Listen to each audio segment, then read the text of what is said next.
thought I saw somebody outside, but maybe not.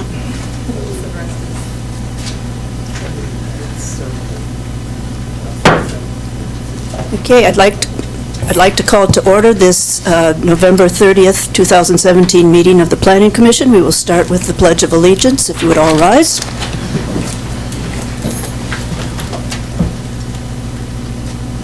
pledge allegiance to the flag of the United States of America and to the republic for which it stands, one nation under God, indivisible, with liberty and justice for all.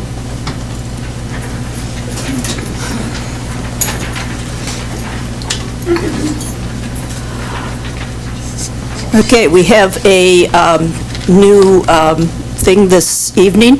If you want to speak, there are green sheets in the back. We would like you to fill those out and read the information on the one side, the rules for public meetings, and fill out the back side if you wish to speak. We'll now do the roll call.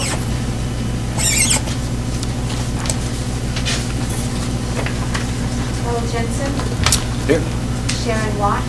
Present. Paula Bosell. Here. Connie Taylor. Present. June Jones. Present. Okay, the next item on the agenda is citizens' communication for items not on the agenda. Is there anyone who wishes to do so? Okay. Seeing there is no one coming forward, we will go on to the next item on the agenda, public comment for citizen communication for items on the agenda.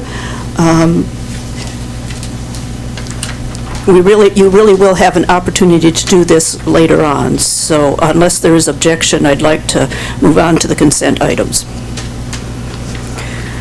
Okay, the first consent item is approval of the minutes for October 19th, 2017. Do I have a motion? Point of order, Madam Chair. Yes.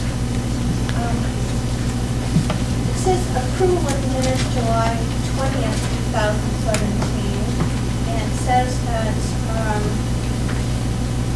there was a motion to approve these minutes, and this was strictly on I'm sorry. is there a new agenda.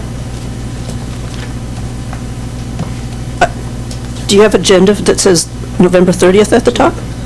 You're looking at the minutes, not the agenda. Yeah. Okay, so I need a motion to approve the October 19th minutes. I move to approve the October 19th. Point of order. We can't approve the minutes for the 19th because we did not deal with the minutes on the 20th, July 20th. There's errors. Do we approve minutes that are out of order that with errors that date back to June 29th?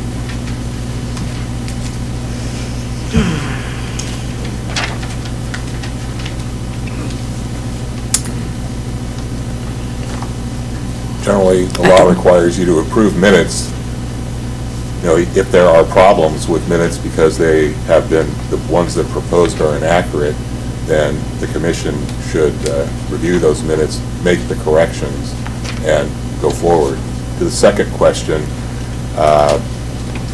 if the July minutes are incorrect, or the ones preceding October 19th, that does not preclude you from accepting the minutes for October 19th, unless the October 19th minutes have incorporated something specifically from the July minutes. And that could be corrected through amendments to the July minutes. So, in other words, we should go ahead with the approval of the October minutes or go back to the July minutes? We don't have the July minutes in front of us. On the October 19th minutes, we complained agenda for the October 19th meeting, and it's incorrectly stated that we approved the July 20th minutes. So you're saying that the minutes before you tonight, the October 19th minutes, are inaccurate with respect to approval of the 20th. I think what you should do, you should consider making an amendment here at the meeting as to what portion of the minutes that you would strike so that they're accurate. Okay. So you would, after we have a motion and a second, you would make amendments to the, or changes to the minute, amendments to the minutes anyway, so that's, so we would amend the, to say that they weren't approved? Well, I think whoever has, anyone that has, on the commission that has an objection or wants to make a modification, they should make a motion to modify Okay, the minutes at the meeting. okay. And then, after that's done, then you can vote on the amendment. But do we need a motion first to approve the October minutes? No. Okay. Madam Chair, I make a motion to amend the minutes about approval of the July 20th minutes. We never reviewed those. So we should correct it to say what? When did we approve those minutes? I've been waiting since June. We asked you specifically at the October 19th meeting to include the July 20th minutes, and they weren't. And I'm sorry if I skipped that. I don't know, I won't skip it if I did, but I will look for those minutes to make sure that they're for next packet, but for tonight, they're not going to be here. All right, well, we need to strike the correct where it says approval of minutes, motion, approved minutes of July 20th, 2017. That never happened. All we did was approve the agenda.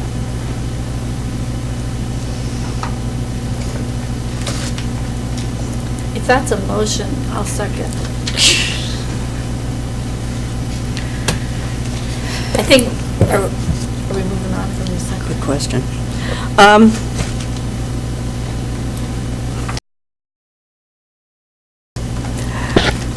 We should go ahead and approve or not approve the October 19th minutes, striking Roman numeral, the consent part for the July minutes. Consent items for July 20th was approval of the agenda, then that's what the minutes Okay. No, reflect. that is not correct. The only thing that happened on October 19th was approval of the October 19th agenda. Okay. We were not given minutes for July 20th to approve. Okay, And that's what it should say. but If no minutes were approved on July 20th, that the October 19th minutes should not reflect that happened, if it didn't happen. Well, then do we approve the July 20th? no, we, Future meeting? At a future meeting? Yes. Yes. okay. I move that we strike reference to approval of minutes July 20th and the motion below that. Okay, it has been moved to strike the approval of the July 20th, 2017 minutes and the motion to approve them, and it has been seconded by June, yes? By Ms. Jones? If that's a restatement of the first one, yes. Okay.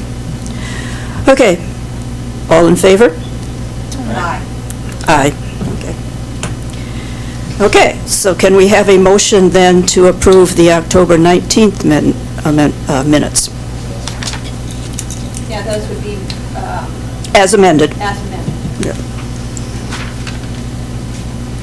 I move we approve the October minutes as amended. Okay, it's been moved that we approve the October 19th minutes as amended. Do I have a second? Second. Okay, it's been seconded that we approve the October 19th minutes. One small matter, I would like, under Roman numeral 1, to have the S dropped from my last name. Any other corrections to the, or discussion of the minutes? Okay, so all in favor of approving the the October minutes with the, as amended? Please say aye. Aye. Aye. Aye. Opposed? I think I'm opposed, no. Okay. Now we are on, the next item is the agenda approval. Do I have a motion to approve the agenda for this November 30th meeting? I move that the agenda be approved, however, that we strike the public hearing and we strike the Planning Commission rules and procedure from the agenda. Okay, a motion has been made to strike the public hearing and to strike the Planning Commission rules for procedure. Is there a second? I second it. Okay, motion has been made and seconded to strike the public hearing and the procedures, the rules of procedure from the agenda. Can we talk about that a little? Discussion? Well, the information for the continued discussion about the procedures wasn't in the packet. It's here this evening, but we really haven't had time to read it. So it seemed inappropriate to leave it on the agenda. As to the public hearing, we tabled that item, and I don't think it's proper for it to come back before the Planning Commission until we lift it from the table. So, on that first one, the rules of procedure, It was emailed to you. emailed to us over a month ago. It wasn't emailed to me. Did you check your city email account? Yeah, I do check my city email Yeah. account, but I got it tonight.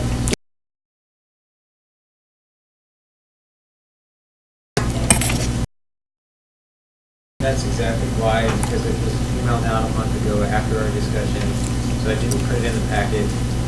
It wasn't necessary to put it in the packet because you had it in the email, and if you were to print it, I didn't want to necessarily presume that we're going to print 40 copies. Agenda that we ditched last month or the month before when we canceled the agenda. So it's the one we went through at the last time, and then I made the amendments that you guys had. Right, and he was asked to, we discussed it, and there was, So you're saying- as you see in the minutes, there were several suggestions that were made, and he incorporated those changes and emailed it to us, yes. I just think if it's supposed to be in the packet, it should be in the packet. Sorry. Any other discussion? Well, the discussion on the table is that the Planning Commission voted to table this issue, and I don't believe we voted to table it. I believe we come back to the next meeting with more information. I have the minutes. We voted to table the issue, requesting more information from the staff planner, which we never received. We got quite a bit more. yeah. information, Except this, but- we did receive information from the interim planner, correct? Yes, we have a whole lot of information here. I think we're out of order.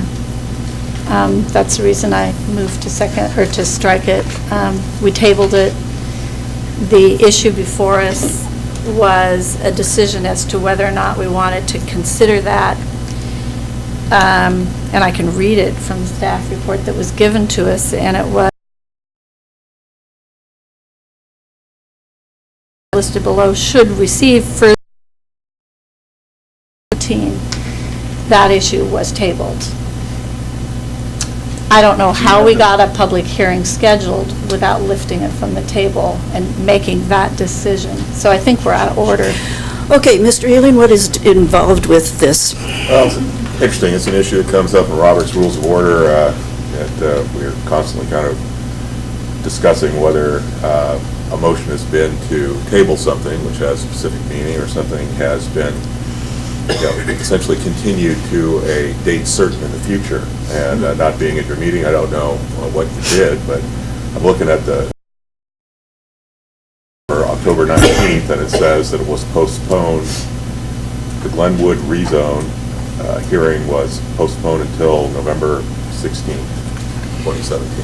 So I'm leaning towards that the decision that was made was something that was going to be continued to a future date as opposed to just, left on the table without a specific motion to bring it back. Please refer to my October 17th letter to the planner, which stated that the matter was tabled and awaiting further information. There was no motion to take it off the table, and we questioned why there could be a public hearing when it had not gone through proper procedure at the Planning Commission.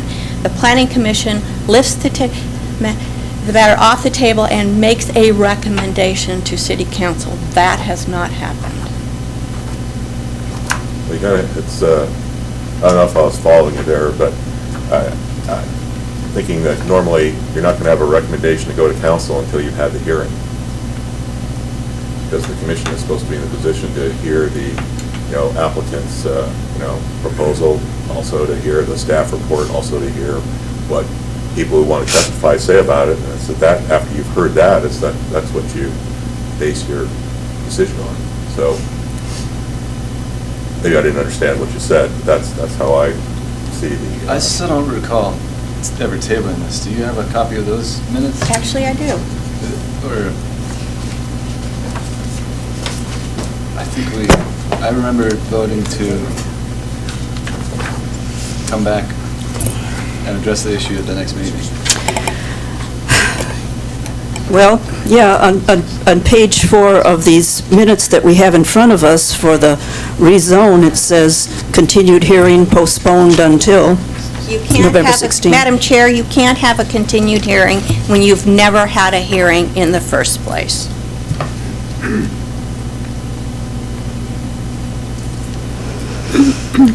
Looking at that literally, I would agree with that, except I think it could be, if I look at it with the italicized part, I would say that, someone should have said hearing continued as opposed to continued hearing.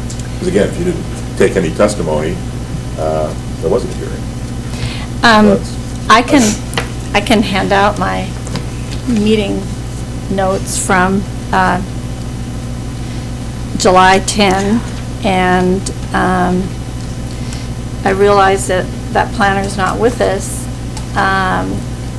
but what was brought before the Planning Commission was, this is the annual review, and we were workshopping it, basically. And we didn't have adequate information, at least that was my understanding. We certainly didn't have a public hearing. And we asked some specific questions of the planner about what was on the calendar, what other tasks did we have in front of us for the year. We had some questions about the application, land use. We didn't have a copy of the comprehensive plan here. So I don't... So we tabled it and asked for that information to be brought back to us so we could make a decision. It was tabled. So I don't have that agenda in front of me from July. I don't know how that was labeled at the time. If it was labeled as a hearing or if it was labeled as a workshop. I think that Ms. Taylor pointed out to me that it wasn't a hearing, and I would suspect that it probably, to me, as a planner, when I first got here, it sounded like a hearing to me, because you took testimony on an issue, the applicant spoke on the issue. Yes. Your staff gave. Yes. This is, and I will maintain until my dying day, this is a quasi-judicial matter. It is not customary for the Planning Commission to leave an application complete to decide the process. The process is codified in your code, and it is a quasi-judicial matter. In the state of Washington, there are very specific statutes and how they're handled in that manner. I do believe the application the way it was intended to be handled. You don't have in your will amend the comprehensive plan once a year, but it does not define or identify a docketing process. So there is no docketing process. If that had been done in the past, there's anywhere that has been in any type of policy or procedure documents that I've found or been privy to. So again, and in my staff report, I say this, how comprehensive plan amendments can be brought before the planning commission as an advisory body.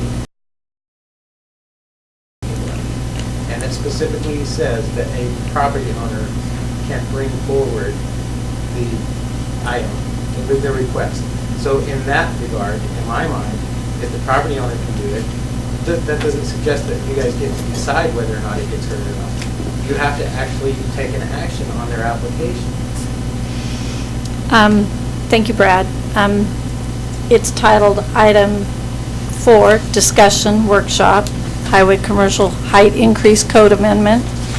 Item 2, 2017 Comprehensive Plan Amendment Rezone Request, A, Proposed Docket and Schedule, 2017 Rezone Docket. That's how it's titled. That's how it came to us, and we tabled it. I understand that, but 2 wrongs do not make a right. 3 don't either.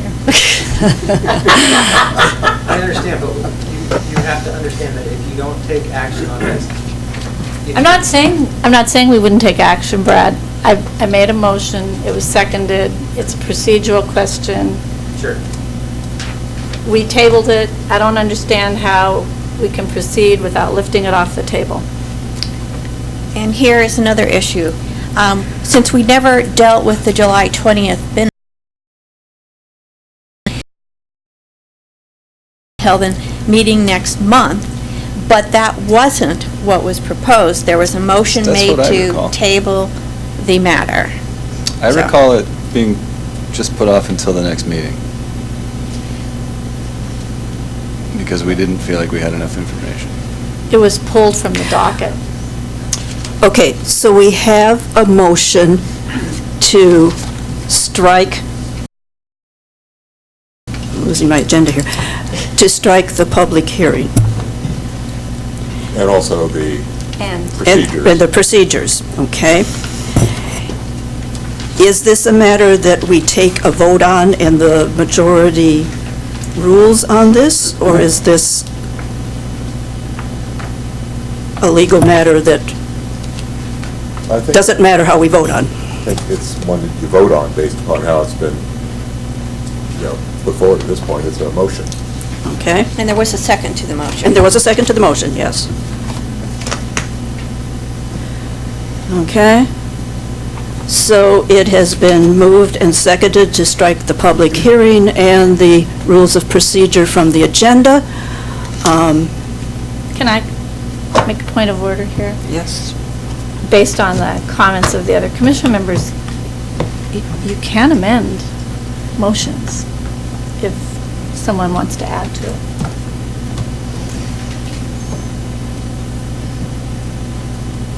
I'm good. Okay. Okay, I think we should have a roll call on this. Madam Chair, would you please restate the motion?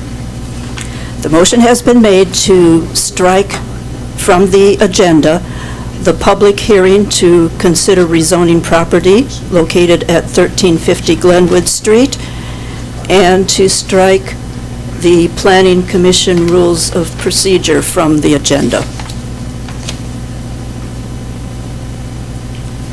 Thank you.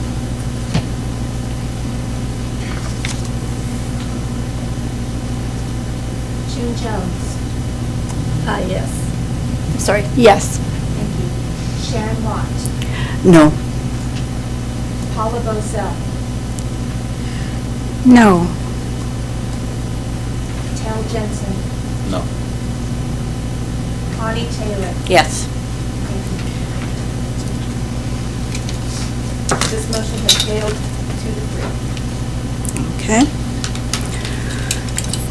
So, we will now start the public hearing on,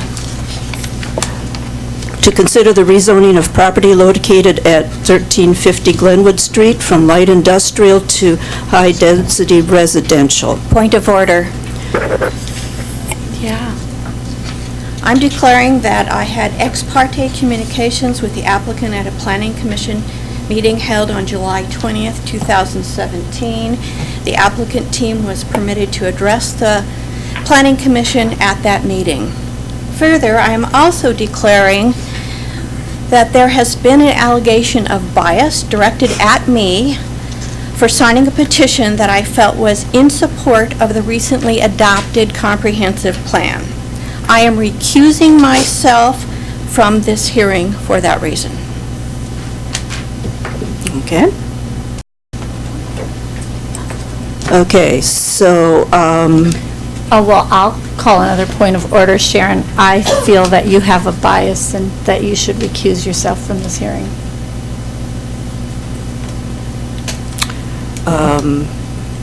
and I do not feel that I have a You bias. need to state what it is, what the bias is. All of them? All of the biases. All biases. All She biases. has all biases. All biases.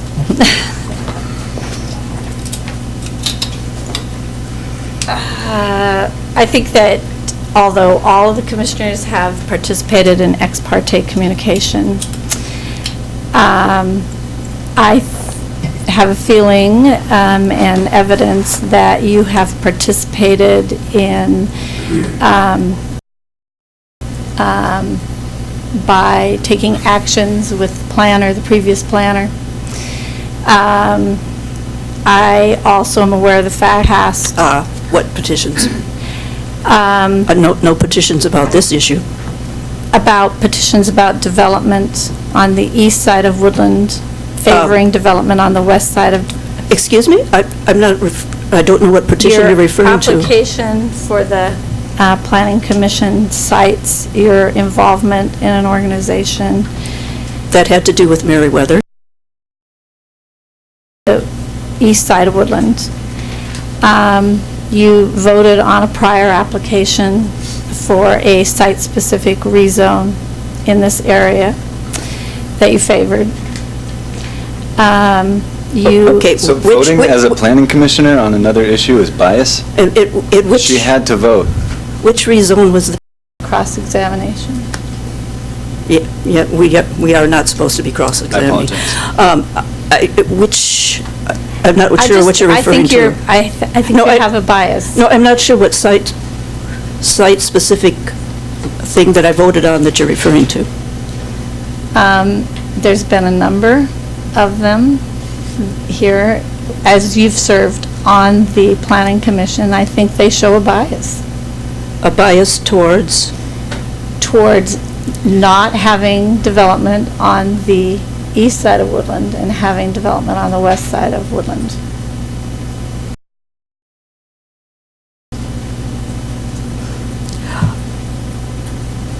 I do not see, I do not see If your that. response is that you're not biased, that's fine. No, I do not see that I have any bias. I will say that I have discussed this rezone matter, not discussed it, but I have had conversations with friends about this, just in the general matter of, what's happening in the city, but no, I do not feel that I have any bias.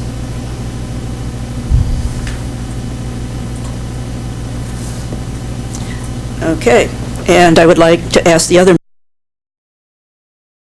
contacts, bias, or conflicts of interest. So I was also at that. We had some, I suppose, problematic procedures. And so I did hear testimony both from the applicant and from residents and folks opposed to the project. Or, pardon me, opposed to the rezone. Same thing, I attended a city council meeting in June. The applicant was there were opponents there. There was the meeting here.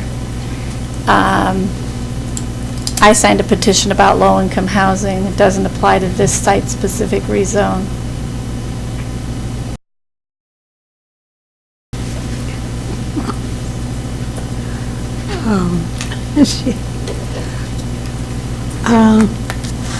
I'm confused, but Do you have any bias or conflicts of interest? I don't have a conflict of interest, but if a bias means that I have an opinion, and it doesn't fit the rest of the group, then yes, I guess I do have a bias, because I have an opinion. And about where I want the city to go, and the things that it needs right now, and I think housing is one of them. So I would have to say, yes, I do have a bias.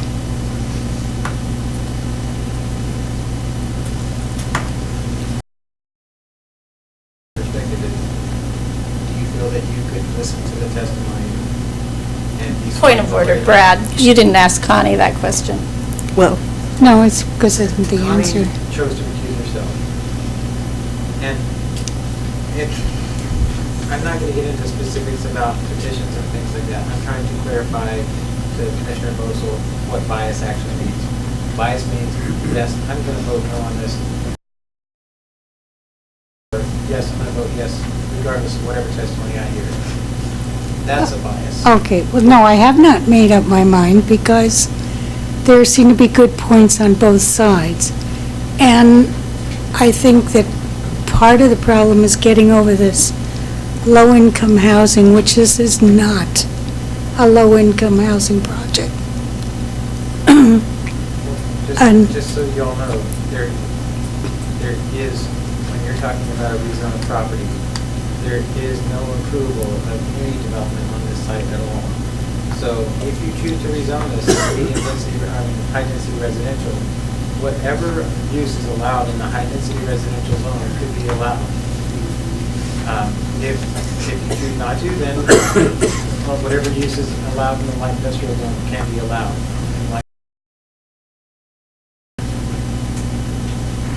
Well, I haven't, okay, so I don't. okay, does any member of the audience wish to challenge any planning commission member's ability to participate? State your name and... Brad Anderson. I am the attorney from Landerholm, also from Skamania County.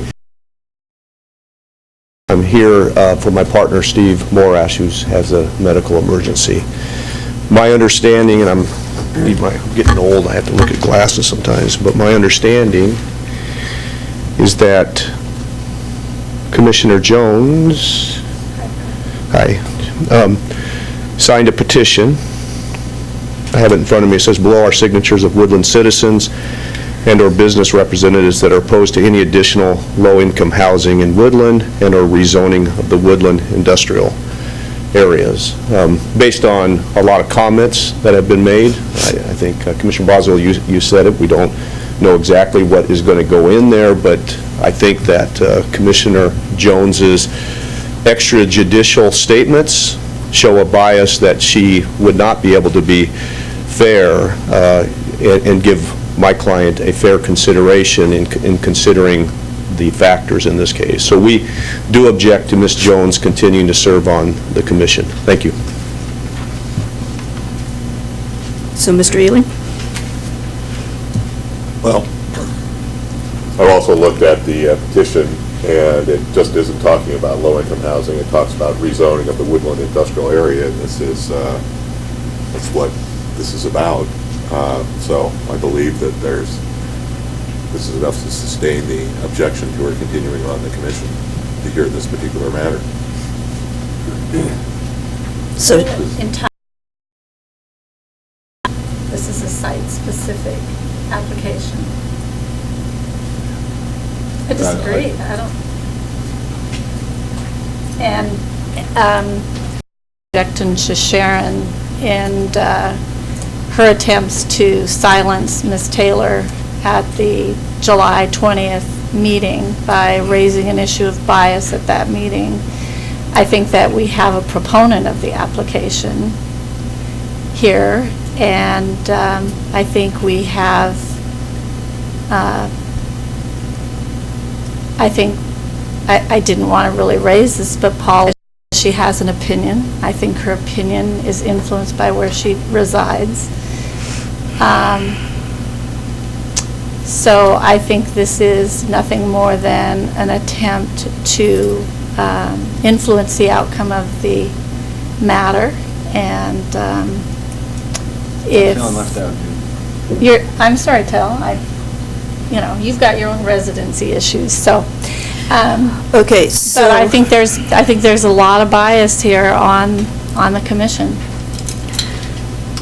So, Mr. Ealing, would your conclusion be that she needs to recuse herself or not? That is, my conclusion is she needs to recuse herself based upon both whether or not she has actual bias, but the signing of the petition is enough to underpin the statutory requirement of appearance of fairness in the proceeding. Okay. Not saying that she has bias or not, but it seems that the statutory trigger has been pulled on this. I think I've got a copy of this, and I know it was presented to the city council meeting. The petition, which I wasn't party to. And I think you're putting an interpretation there. Well, and I guess what I object to is... We have a ruling from the lawyer, from the city's lawyer. Are you going to follow that or not? Probably not.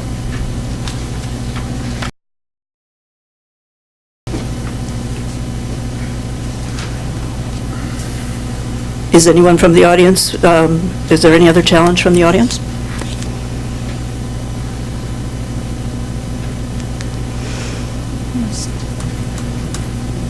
State your name. Scott Perry, 180 South Beacon Road. I'd like to ask Sharon, did you to the attorney asking how you could bypass the planning commission and go directly to the... No, I did not. I sent no email. Well, were you a party to asking the attorney how to go directly beyond the planning commission directly to the city council? No. Thank you.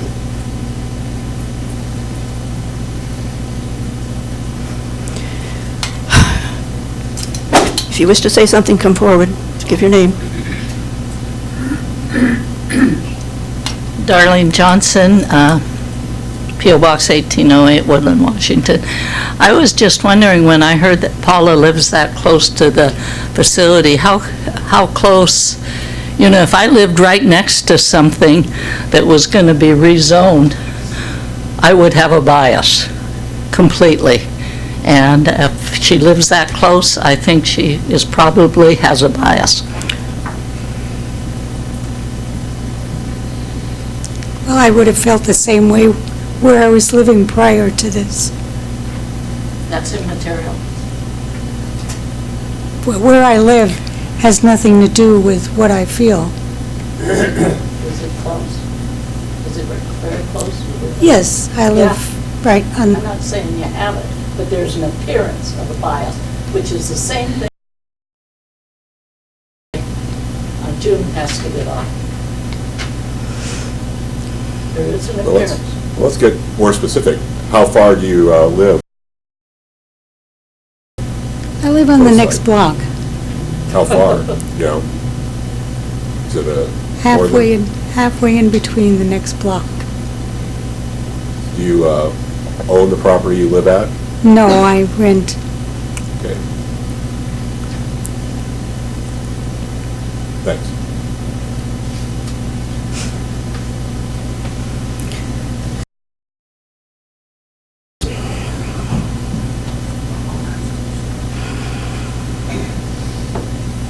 Andy Loud, 2215 Lewis River Road. Ms. Moselle, are you living in any kind of subsidized housing? No. Okay, thank you.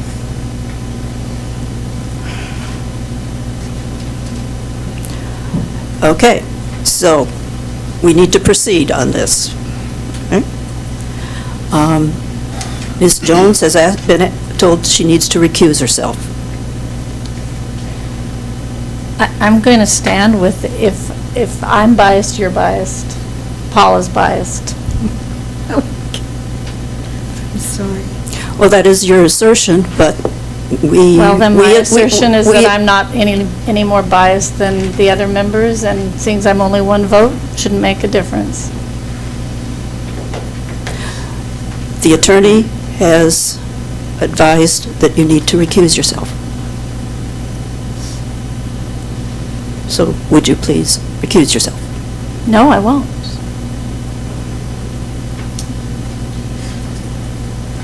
Will you recuse yourself?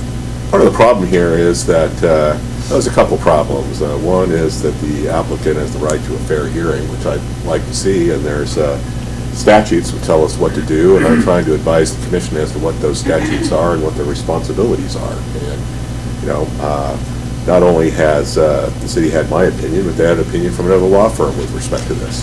And To me, it's fairly clear, just based on this, that, you know, just based on the facts, without looking at anyone else, that this rule would apply to you, Mr. Jones. As far as the other commissioners go, this is not a, you know, a comparison sort of contest. The fact that Commissioner Bozell lives in some proximity. Yeah, well, yeah, close. Close and very close in proximity are all different. I heard her tell it was more than a block or a half block or so away. And I don't think that constitutes bias under the statute. The appearance of fairness. There's one case that's I think it's it hasn't come to me right off. I think it's Buell versus Bremerton, which dealt with a distance issue. In that case, there was a distance requirement for planning commission members of 400 feet, and the primary was that the person actually owned the property next to the proposed site where the rezone was proposed, and it had a potential financial benefit from the change in the zone. Here, if she's renting, you know, that is not established. So I think it's completely different from Commissioner Jones' situation. You know, I would possibly, I'd feel a need to recuse myself. However, I didn't become aware that I was mentioned in this until I got the packet. And I read, and then I called Brad today and I asked for some additional information. And he furnished me with some of it. But there was a letter from Brad Anderson's associate in the packet. And it referred to,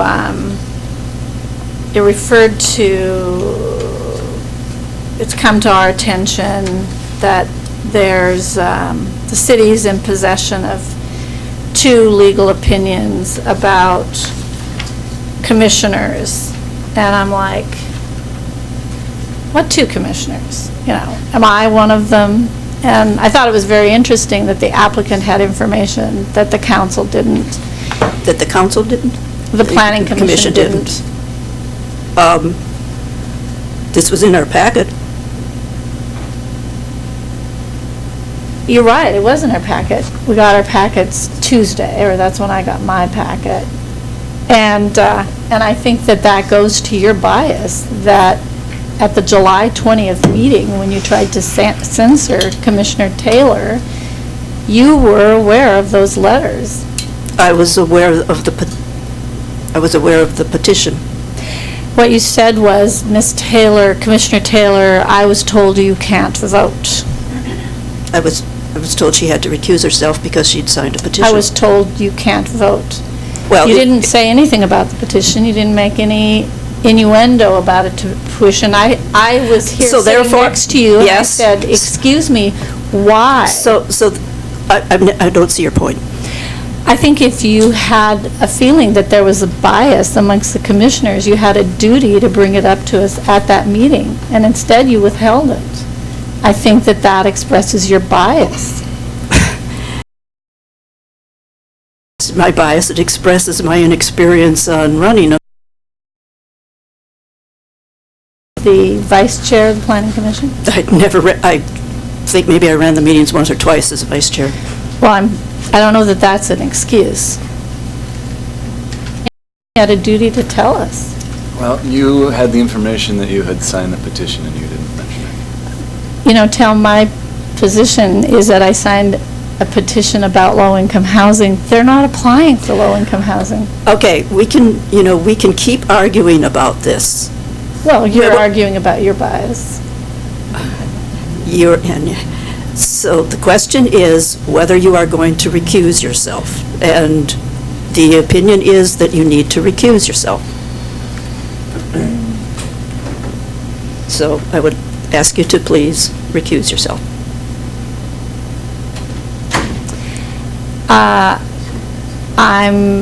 I'll recuse myself, sure, but I'm going to stipulate that I object to you or Paula continuing to hear this issue, that I think you have a bias, and I think that you have ex parte communication with the prior planner, and that your bias is toward the applicant and trying to push this through without following procedure.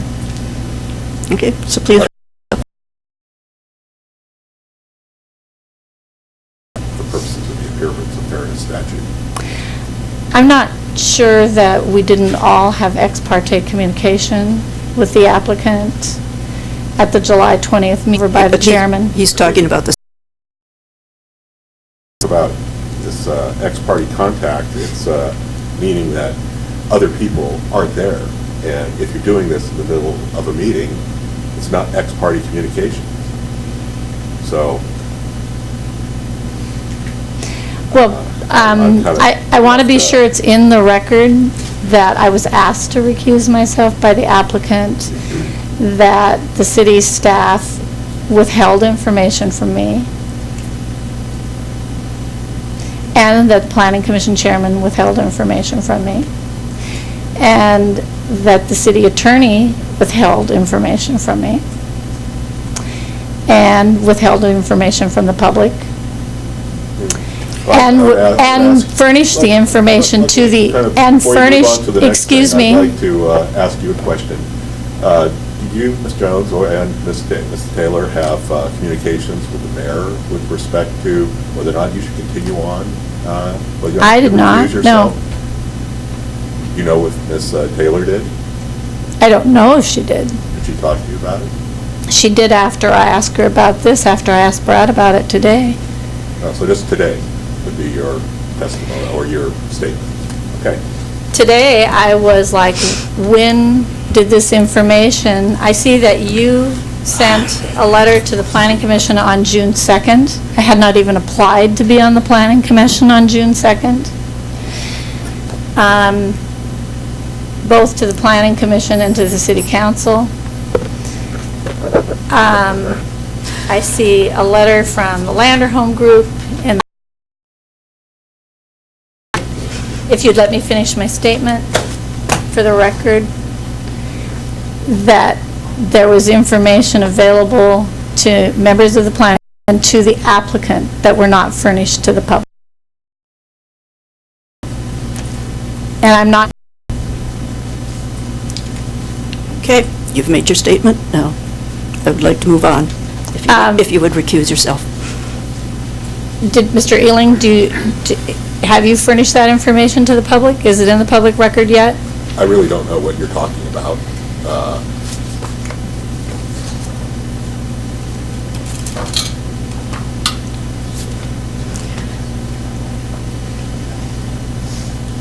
Is this something that we need to go into right now? Is it something? You know, we've been here almost an hour. I really would like to get on with the meeting. If it wasn't entered into the public record, I'll ask that it be entered into the public record now, and that's Mr. Ealing's letter to the Planning Commission and the City Council, and a letter from Anderson Hunter Law Firm dated September 27th. And would you like me to give these to the clerk so they're entered?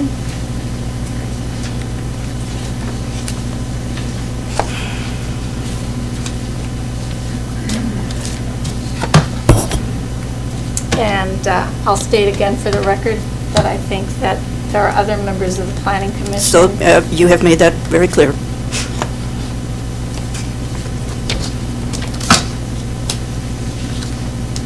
And can I get copies back, Janice?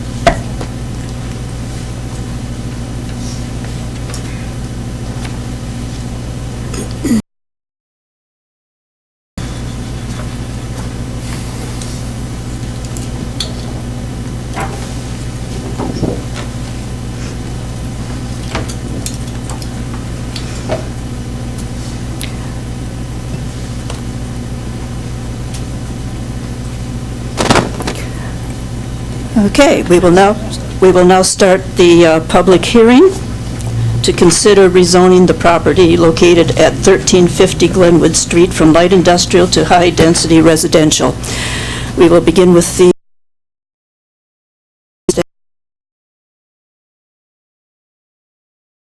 Commissioners, so before you tonight is a hearing on the land use application 217-306, which was SEBA determination, non-significance, comprehensive plan map amendment, and zone map amendment. Property is right here, it's located at 1350 Glenwood Street, and it's about 2.3 acres, right here. Corporate Financial Solutions has proposed to amend comprehensive plan designation. So that's one of the items. And then to amend the zoning of the property from light industrial to high-density residential. If successful, the applicant has contended that they intend to develop the site of 76 multifamily dwelling units. So the comprehensive plan, this is the site right here, shows that it's industrial. And if you make a recommendation to the council, then that would go from, and they were to approve it, then it would go from industrial to residential. This is the comprehensive plan map. This is the zone map amendment. So this is high-density residential, this is medium, this is high-density residential, this is low-density residential. Here's your site right here. It's zoned light industrial. If you were to change it, it would go to the high-density residential zone.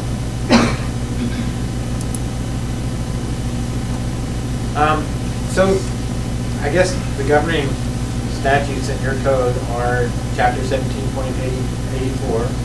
That's where we talk about comprehensive plan and text amendments. And specifically amendments in the ordinance codified in the title can be initiated by either the property owner or the city council. And in this case, the verified application of one or more property owners of the property which is proposed to be changed or reclassified has made an application to the city to rezone the property. Because it's site-specific, that makes it a quasi-judicial action as opposed to a legislative action. And your code goes on to say that you shall hold at least one public hearing before taking action on any amendment to the ordinance codified in the title, and notice of it has to be placed in, we place it in 5 locations. We put it in the paper, and we notify all the property owners within 300 feet. Actually, we went out larger than that just to capture it because we knew that there were a lot more people interested. GIS works. When you start to go out to capture that buffer, it takes in all the land that it touches. So it touched land beyond the 300 feet, so people beyond 300 feet from the site got notice of it. And then notice is posted on site because of the size of the site. I posted 3 notices on site. The notices that are posted on site are fairly small. I think the city should look at that because I don't know that it really gives anybody an idea that the property under consideration for a zone map change or anything, but it does meet the requirements in your code. I don't know why it was colored in. So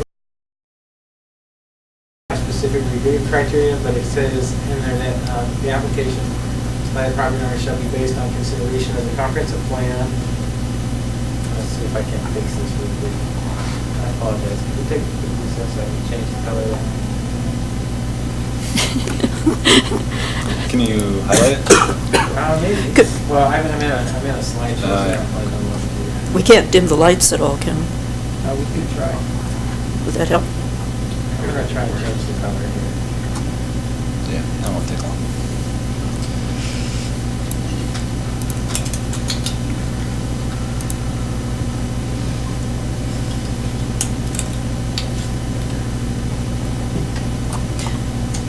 Janice, could I get those green sheets?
Can't win.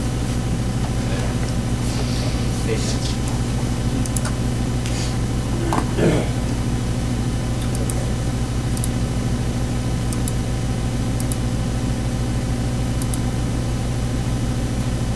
So it was put in the paper on November 15th, 2017, reflector. So there was a notice provided, the notice to the surrounding property owners was mailed out on November 7th. And then three notices were posted on the site on November 14th.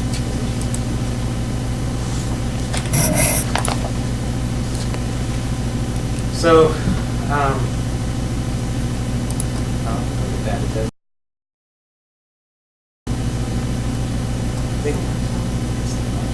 So Washington courts have ruled that proponents of rezone must establish that there's been a substantial change in them.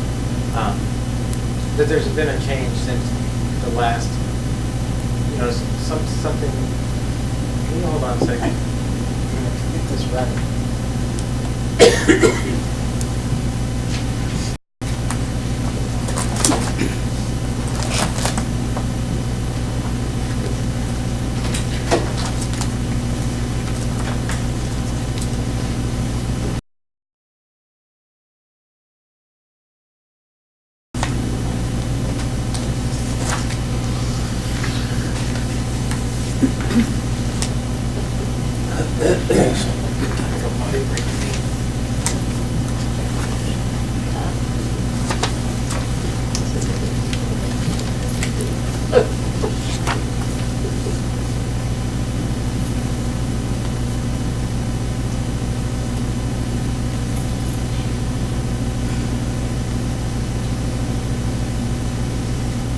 So the Washington courts have ruled that proponents of rezone must establish that conditions have substantially changed since the original adoption, and that the rezone bears a substantial relationship to the public health, safety, morals, and welfare. So the applicant went through comprehensive plan. I mean, that's the first thing that he has to do, is go through the comprehensive plan. And these are the comprehensive plan goals. Indicated that there's an established need for the rezone because there's not enough multifamily zone properties to accommodate the needed housing over the 20-year projected planning horizon. There's some problems with that logic. I mean, land supply for housing. I'm not sure if that same statute applies in Washington. I can find it. I will say that communities have to choose whether to grow up or out. And if you grow up, you can increase densities elsewhere in town and help to meet those needs. There are vacant, high-density zoned properties within town. The city did just recently go through a comprehensive plan amendment in 2016. I wasn't privy to the discussions had with that comprehensive plan. I'm not entirely positive that each property was individually looked at. I do suspect that because there was, looking through the old historic records, there was a look at housing needs when you were doing your comprehensive plan. And at that time, I'm not sure, there was no indication to me that the comprehensive plan rezoned or remapped any properties. Chapter 4 housing, what I can say about housing, their request is not inconsistent with these goals or policies. Anybody that chooses to move into a community or chooses to look to locate their business in town are going to look for the kids. They're going to look for opportunities for people to recreate, people to shop, and then they're going to have housing. So you can have all the jobs in the world you want, but you're also going to need housing. Whether or not this will meet that, it does provide another type of housing in the community. It concentrates a lot of your multifamily in the same area, but it does provide for housing. And it's a housing type that oftentimes you see people that are looking to downsize move into, and it's also a housing type that you see the people who grow up in a community, graduate from high school, move out of their parents' house. Oftentimes apartments are the first place that they can afford to rent and live in. So you see that multifamily housing serves a multitude of purposes for a community.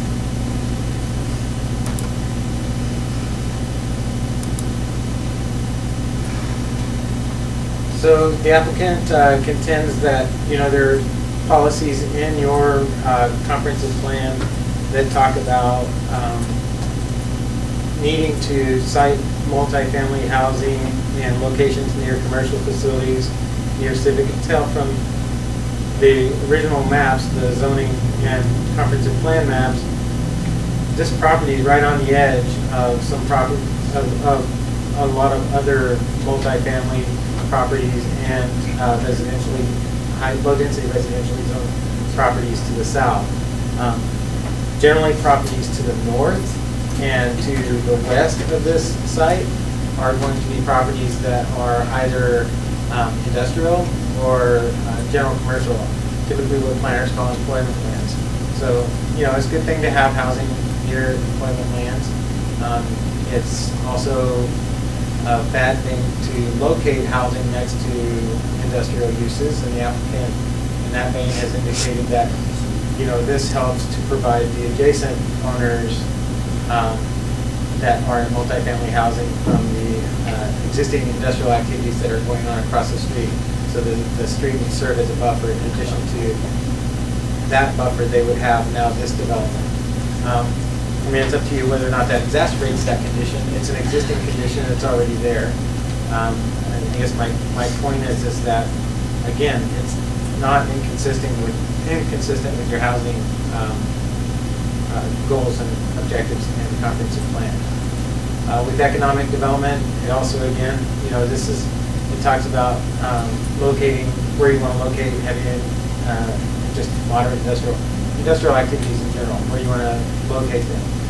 Well, you're not talking about citing industrial land, new industrial land, so I'm not really sure that it's relevant. I think the point that the applicant's trying to make is that this is not the right zone for this piece of property because of the surrounding activities and the proximity to the commercial zone, the commercial and other civic uses. So again, it's an edge property. It's kind of unique, but it's entirely, in my mind, your choice.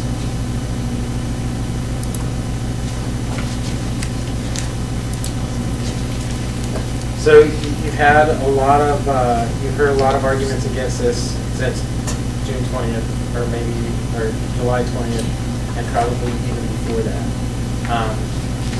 And I haven't worked here, I'm a consultant to you.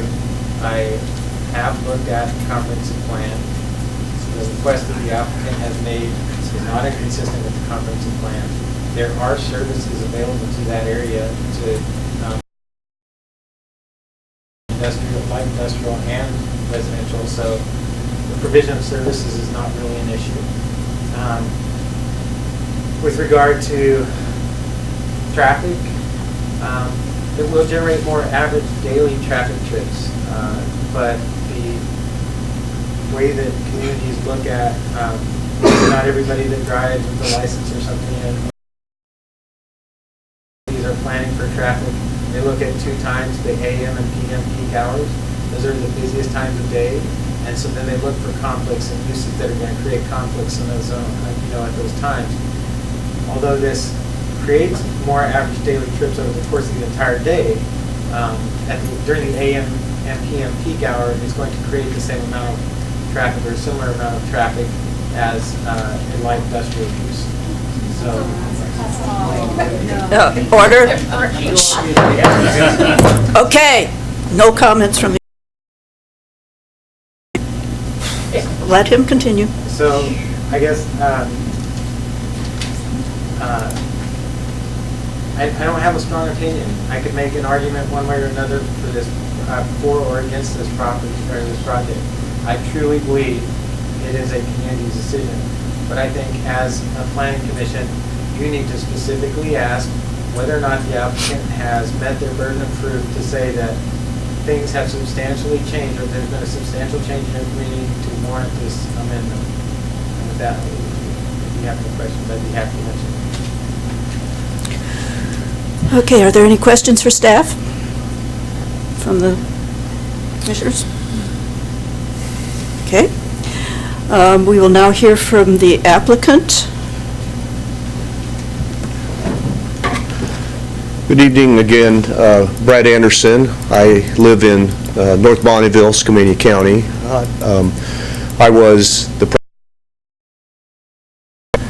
and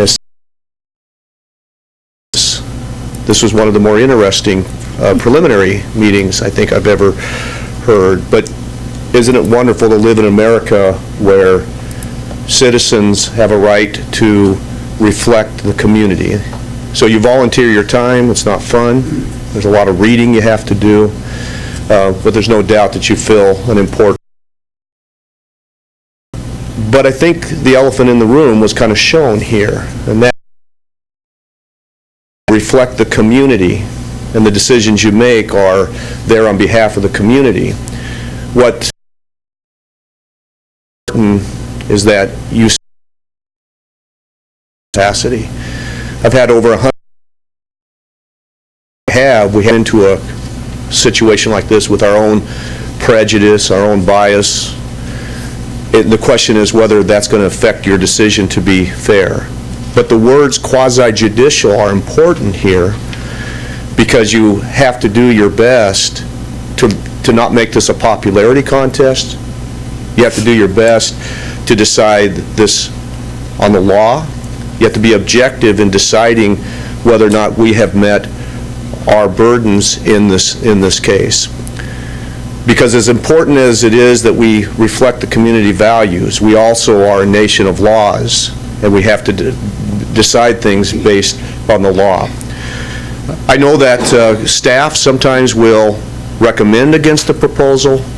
They will sometimes recommend in favor of a proposal, but we appreciate Brad saying that because this land is right there on the edge, you can go either way.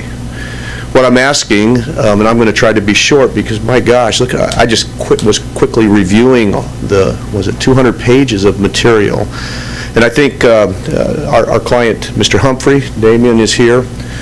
He's one of the owners of the company, and Steve Kay is the planner.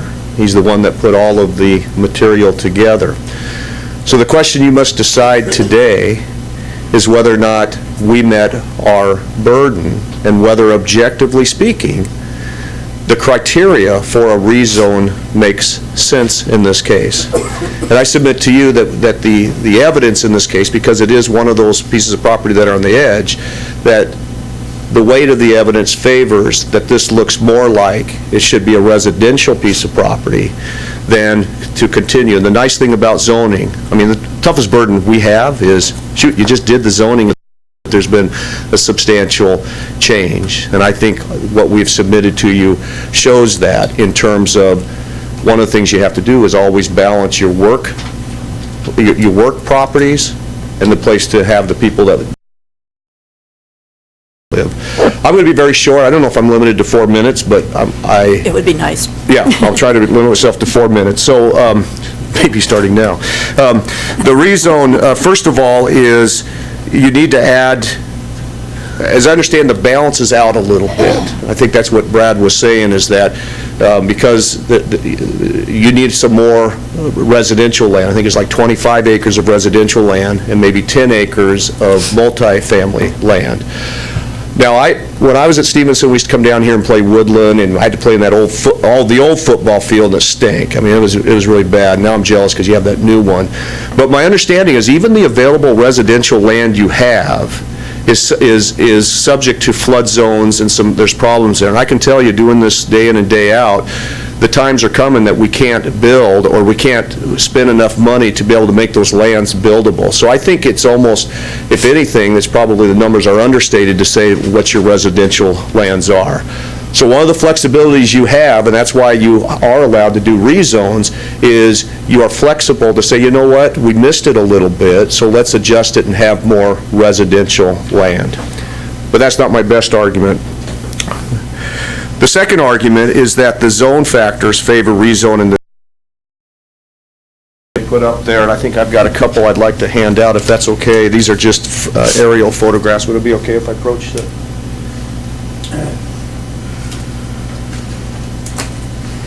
Can we enter those into the record as, how many do you have? I've got enough here. No, but I mean, how many? Oh, I got 2 exhibits.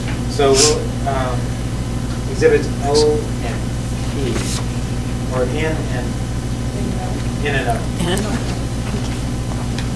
And for the record, these are, one's an aerial photograph and one is a zone map.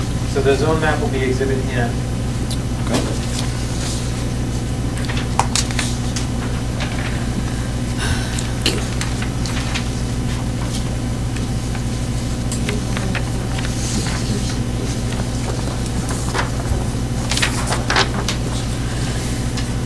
And the aerial was called exhibit O.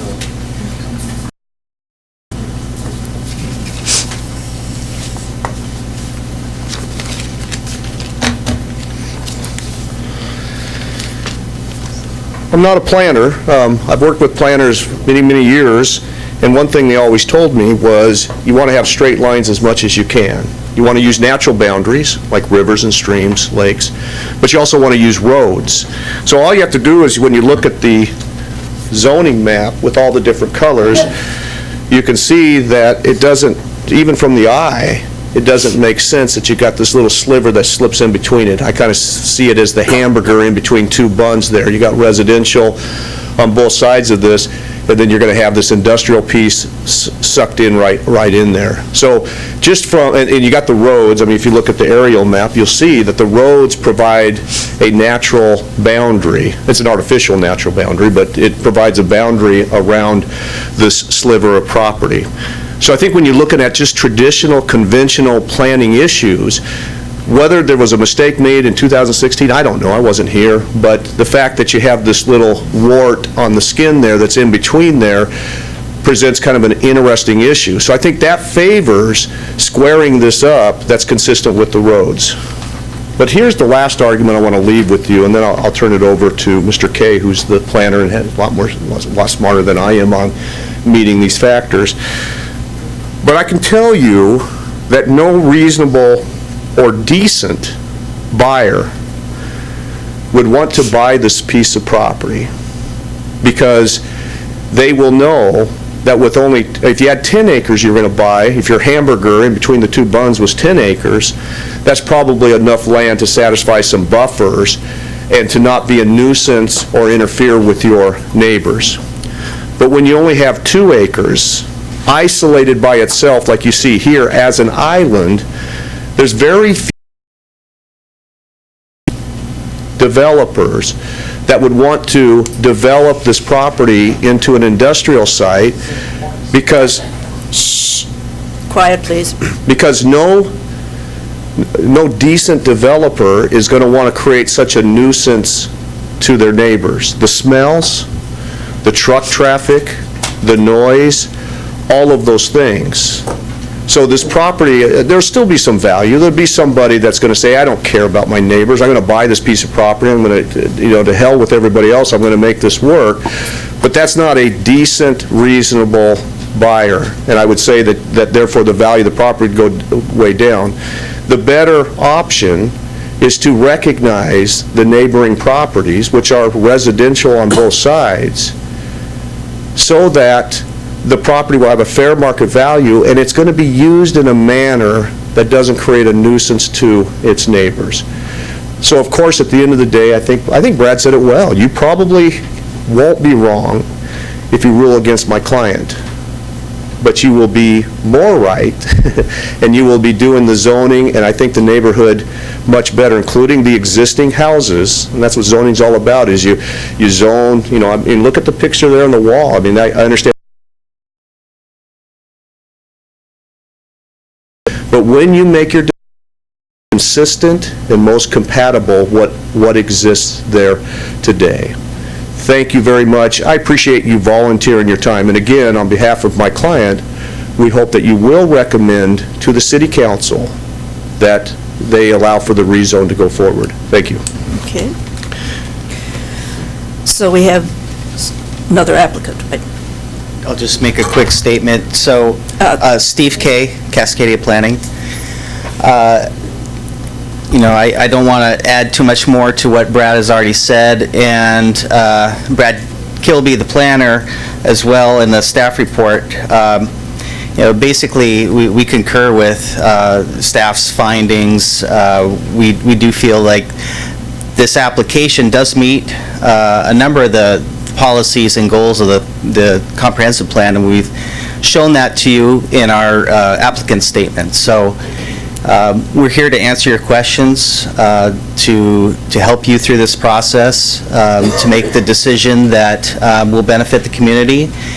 And there's been some discussion of what changes have happened in this community that warrant this review of this zone change.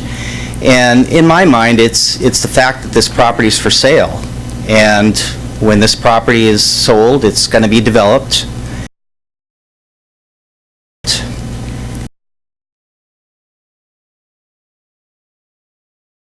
With that existing land use fabric. And that's something that we hope you consider tonight. Thank you. Okay, so I have some people here who wish to speak in favor of the application. I will go with them first, and then the ones who are opposed to the application. Jenny Wilson? It's a proponent. Is a proponent, yes.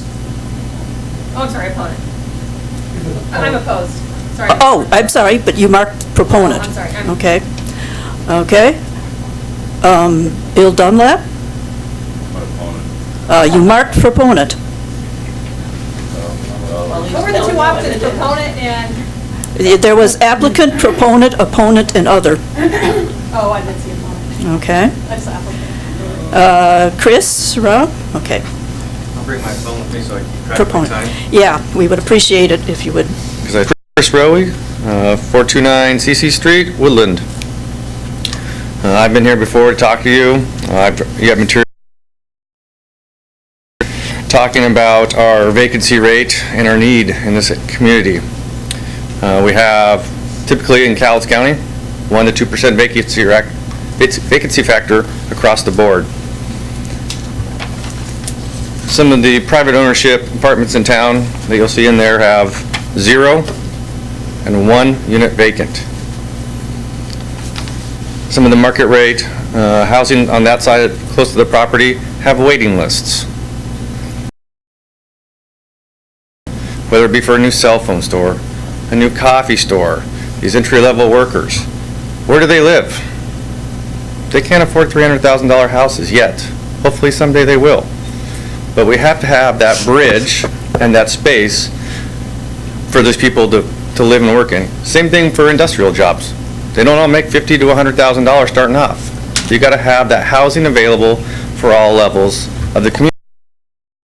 Area out by Insel Road, down in the ditch there. I mean, like I said before, that would take quite a bit of fill to bring that up, which would make that project almost impossible to do. And we are surrounded on 2.5 sides, like it's already been said before. And I live 2 blocks away from the subject. I walk by there every week, once, twice, 3 times, depending on the weather, and I don't see a lot of trash, I don't see a lot of crime. So I hope that when you come down to your decision, that you're voting for this to go to the next step. Let the city council decide what the people want to hear. Thank you for your time. Okay, thank you. Okay, so now we will start with the people who have filled out the form in opposition, starting with Jenny Wilson.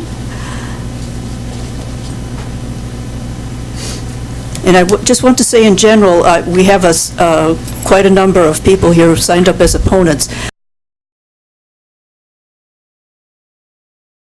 The same as the previous person, just say, I agree with the previous person, let's not keep saying the same thing over and over, please. Go ahead.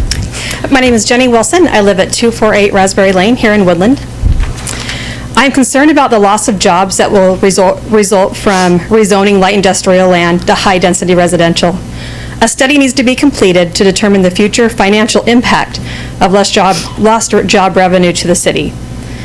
There is nothing to guarantee or prevent the applicant from selling this project for more tax-exempt low-income housing.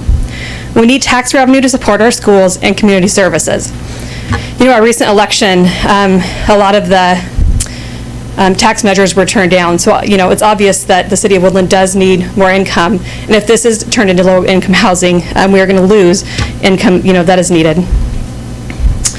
As a parent, I have seen firsthand the negative result that insufficient tax revenue has on our students. You know, we moved to Woodland about 6.5 years ago. I have a daughter in high school. And when we moved here, the Woodland School District was highly recommended by people. Nowadays, even realtors who will talk about Woodland, it is becoming less and less of that. It's almost like we're becoming more like Portland, you know, more populated. And when we first moved here, I really looked forward to Woodland being a small city. And then, of course, the traffic. I know it sounds like some studies were done that there would not be an impact. Well, I'm a commuter. I work downtown Portland.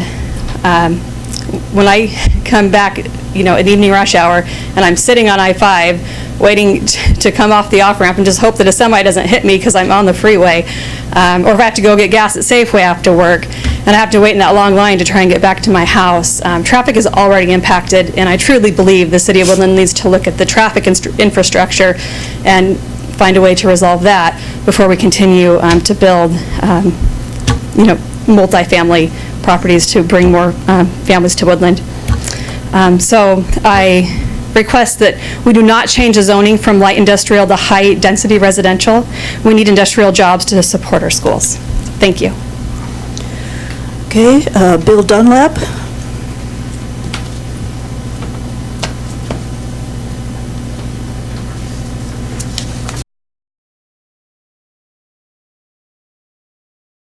Dunlap 110 South Pekin Road. As the previous speaker mentioned, there were 3 tax levies that just failed. I don't think anybody disagrees it'd be nice to have more police. I don't think there's another person in our town or anybody in our town that didn't want the pool. It's just how we're going to pay for it. And the roads need repair. Nobody disagrees with that, but it all takes money. And one of the problems with Woodland is we have a lot of population that council hired an organization called Prothman, our city, and in their report and their conclusion, they say the city of Woodland has both long-range planning and short-term goals, but a lack of revenue compared to other similar-sized cities. I think what's happened to Woodland is, for whatever reason, we've become the low-income housing capital of the area. And somebody's got to pay the bills. And if you make this a high residential, there's nothing to prevent low-income housing from coming in there. And a lot of those apartments in that area currently there are low-income right now. So I propose that you give that some thought and look at the financial impact both ways, whether it's light residential or high-density residential housing. Thank you. Okay, thank you. Doug Frederickson?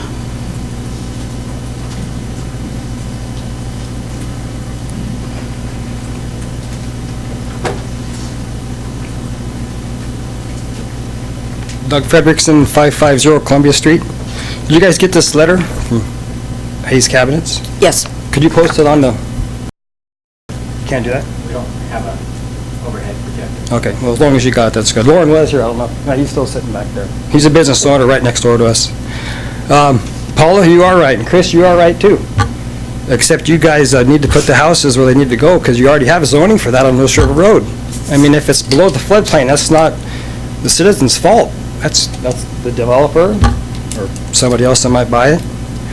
And your comp plan, jobs was number one on you guys' comp plan you guys voted for, agreed to and stuff. So where was on the, like number 7 or something? No, it's its own chapter. Oh. So within the list, it's at the bottom. Okay. Warrant this, I mean, I don't know why we have to have this housing here. In fact, when was that zone light industry? Could you tell me when that was? I don't know. 70s, 80s? I don't know. Because you had a piece, well, this piece right just had a nice little zone, nice little line going right like this to use the Lilac Place. It's not a good fit down there. And then your cars, you guys need to have parking, so I'm down there 10 and 11 hours a day, you should actually come down there and kind of watch what goes on. So I did a little survey on the car parking, because I think right now it's like 1.67 on the application, you know?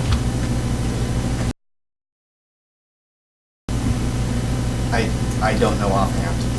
Okay, so anyway, Lilac Place, I've been doing a little counting, and there is about 8.25 cars on the street per day. So if you, and there are only like 38 or 40 houses there, so if you have 72, there's not enough room on the street. What you guys are going to do about your cars? Because we have trucks coming out of there, and we can't get out of our parking lot. So that might be an issue somebody might have to think about someday. I think that's about it.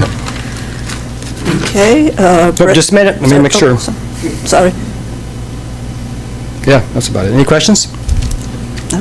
Thanks for your time. Thank you. Brenda Frederickson?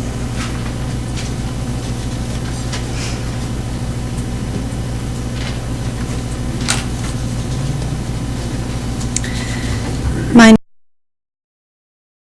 is Street. My husband Doug Frederickson and I own Truck Shops Incorporated and A1 Truck Repair LLC, which is directly across the street from the property requesting to be rezoned. We had to go online and research the city's website to find out about the application filed May 25th. We were never notified about this application. Since this application has been filed, there have been numerous changes. We feel that the 120 days should start after the last change was made on November 3rd, and testified against this many times. We feel that the City of Woodland was wrong in not notifying the people of record and neighbors of the surrounding area. My husband Doug and I have 3 sons. medic, one is a corrections officer and 911 dispatch, and the third is a high electrical line clearance tree trimmer. Only one of our sons lives close to his work, the other two commute. That is why it is an incorrect statement when the owner of this property says that he wants to have this property rezoned because people will not come to Woodland to work if there is no place to live. That is false. People will always go where the jobs are. The only thing apartments. We've had our business here for 31 years, and I know. And adding more cars, rezoning this residential will be a nightmare as far as traffic goes, especially when school gets out. You can't just say it's AM and PM. It's all day. Thank you for your time, and please think about these things before you rezone. Okay, thank you. Darlene Johnson, and I want to remind people that we're asking you not to repeat what has been said before. We've heard about traffic. Darlene Johnson? First off, I've been at quite a few of the meetings before. Darlene Johnson, P.O. Box 1808, Woodland, Washington. I've been at a few of the meetings before, so I'll be referring to was tabled or not tabled. I'm pretty sure it was tabled. When I looked up, the Planning Commission was established to make good decisions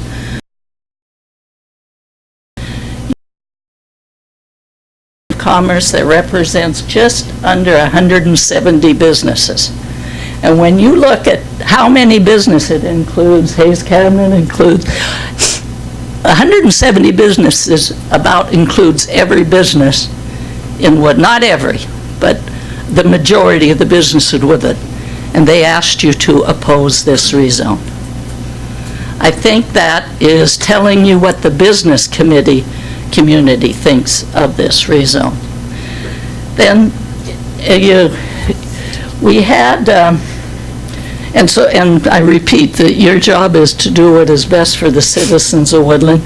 And you've also heard about what individuals are thinking about bringing more housing in.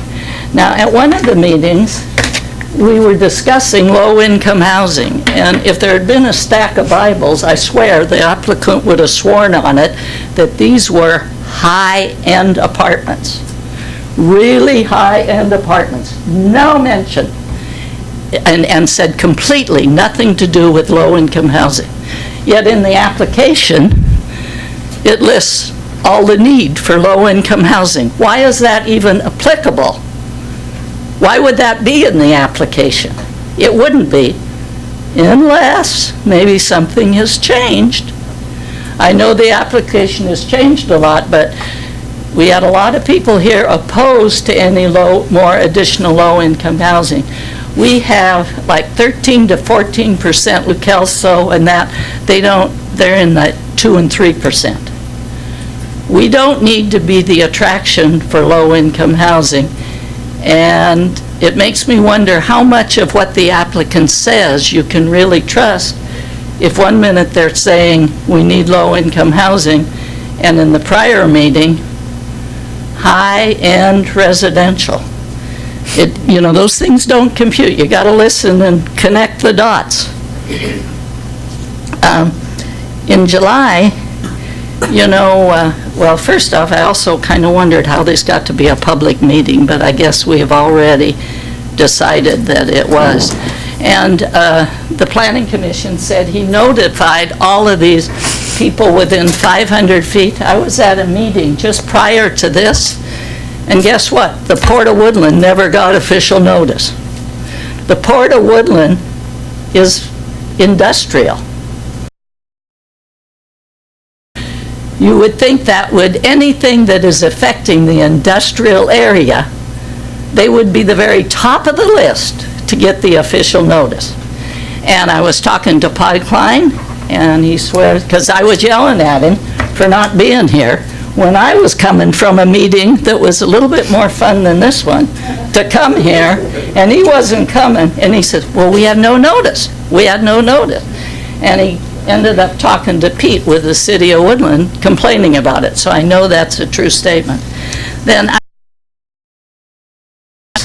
to give to the people, because this is out of your planning commission, and it actually tells you, now remember, you're representing the citizen of Woodland. The citizen of Woodland did the comprehensive plan. They were involved in it. That's what we're supposed to be doing. In priority.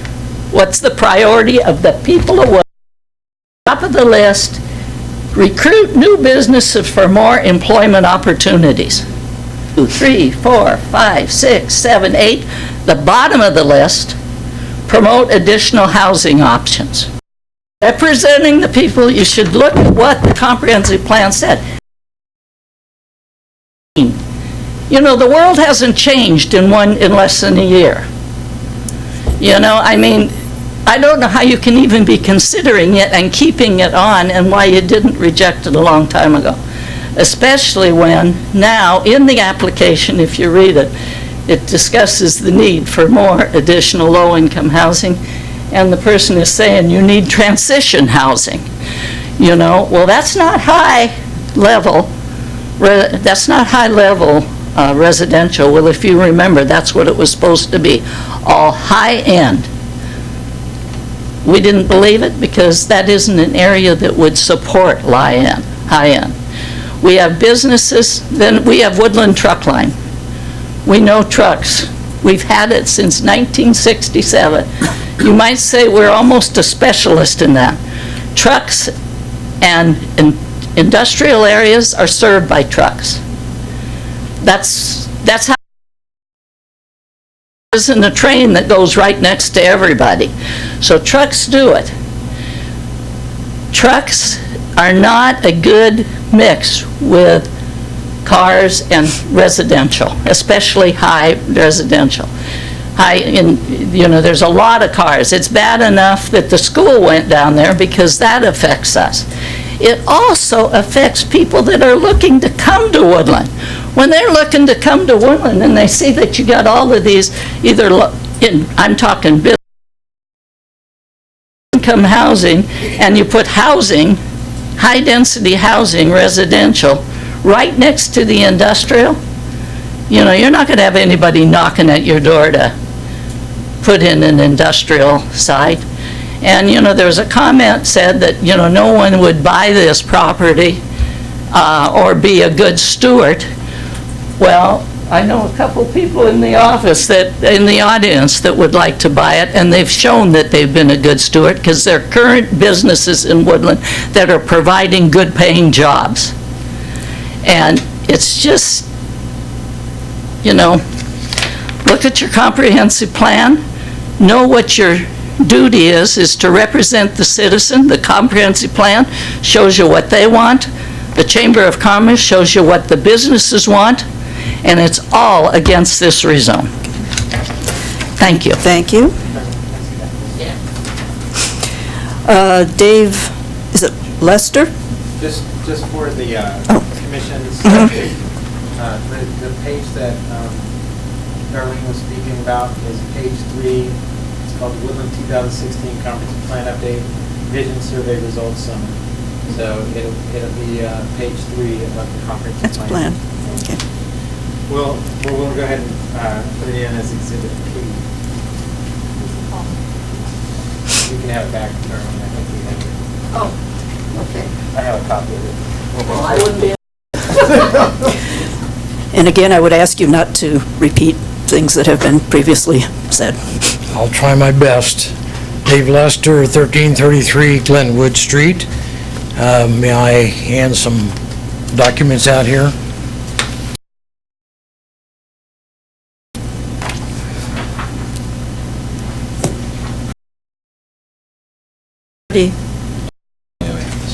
We were given copies of this. You have the official color. Yeah, it's in color, much better. So this is Exhibit L. Yeah. Yeah.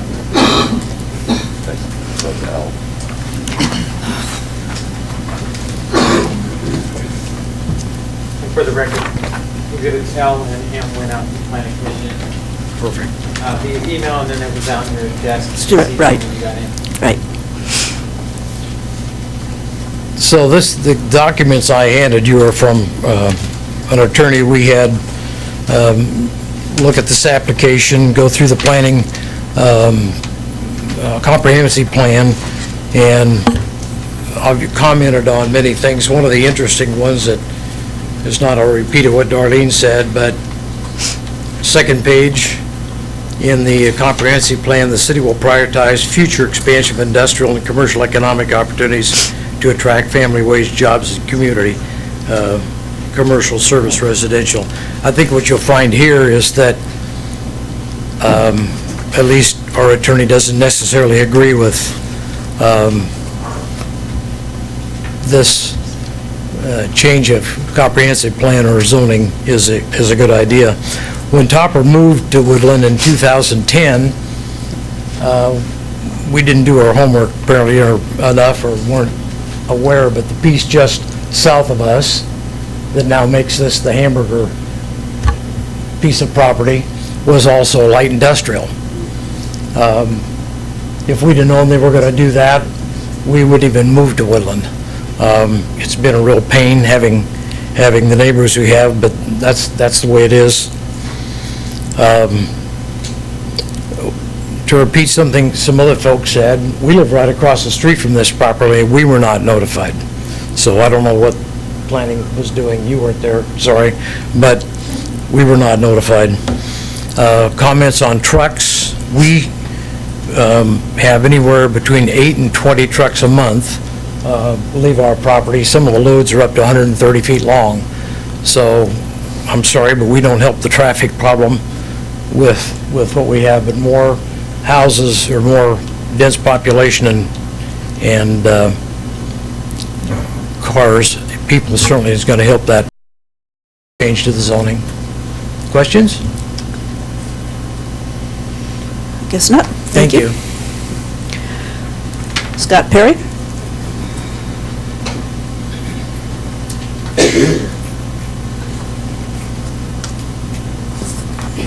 Please try and keep your comments brief.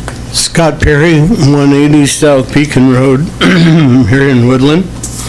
As a realtor, I'm well aware there's some very good HDR zoned lots that were available for development like this. I'm glad to hear that it was high-end, but if I was developing a high-end product, I would want to develop it on Horseshoe Lake, which is currently zoned high-density residential. There's a large lot, much large space, much larger than the ones that we're talking about here. And the other thing about having it either on the lake or Lewis River, you give your people access to the water. That's a tremendous benefit for a high-end use. The other thing is developing on the lake in the Old Town area would be consistent and supported well by the city, because quite frankly, what's been one of our biggest goals as many years as I've been here is developing the Old Town area. That is right off of the Old Town area. You just recently rezoned for 4-story developments in the downtown area of the Old Town. The reason was, 1, to address the residential need, and 2, to again try to bring people to the old downtown area. Now, if we're going to have 4-story buildings down there, and there, I understand, were 4 that are projected to be under development probably early this next year, that certainly should address some of the residential need that we have downtown. Also, I understand that the development out on the east side is another large development, multifamily housing that is under development. So with that, I think we very much are addressing the needs of the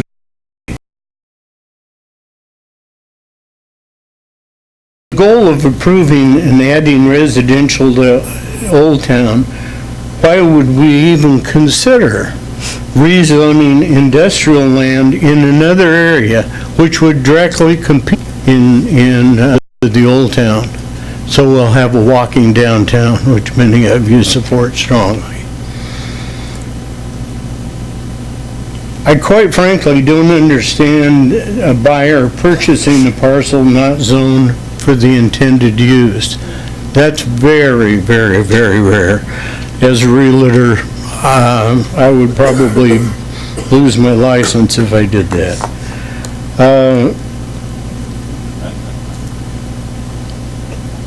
In the assumption the application suggests staff agrees that more residential land was used, yet staff recommended against expanding the urban boundary. When you were planning for 20 years, are they admitting that they are wrong a year later? Could you say that one more time? Sorry, I missed it. Recommended, No, we talked about expanding the urban growth. Yeah, no, just before that, you said to make more, what, you're talking about more housing land? More residential, yes. Okay, thanks. Now, you had a 20-year, you spent several years developing it. I was involved at one point. In 20 years, you decided you weren't going to need to expand into the urban growth. Already, you're talking about rezoning in order to accommodate residential. Somehow that just doesn't make sense to me. They talk about there being available. What they don't tell you is there's no facilities, there's no sewer, there's no water to that industrial land. There are people that would love to be developing that land. But tell the city, and I understand we're spending about $100,000 to try to figure out how to get some of this out into those areas. Once you get that done, then you'll have industrial land to sell. This small parcel is one of the very, very few industrial parcels that has facilities, water, sewer.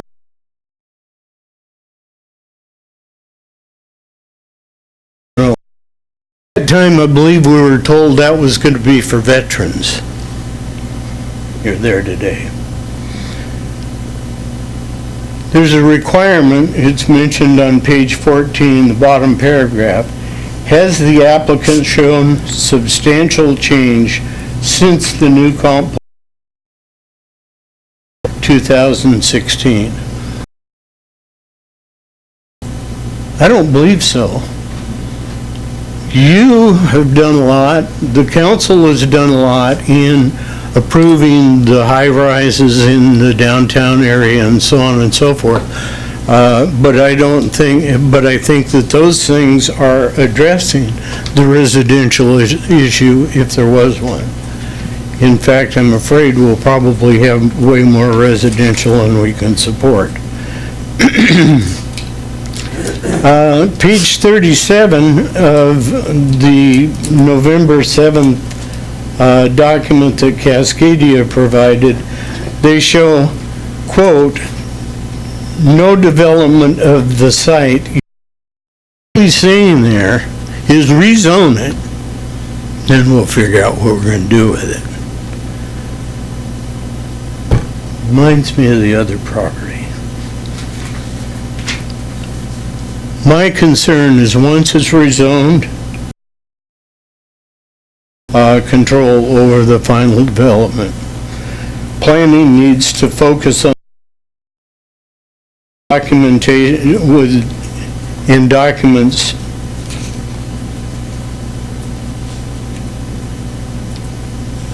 well, in some of his comments, he commented that part of the issue why we're in the situation we are tonight is because of our code.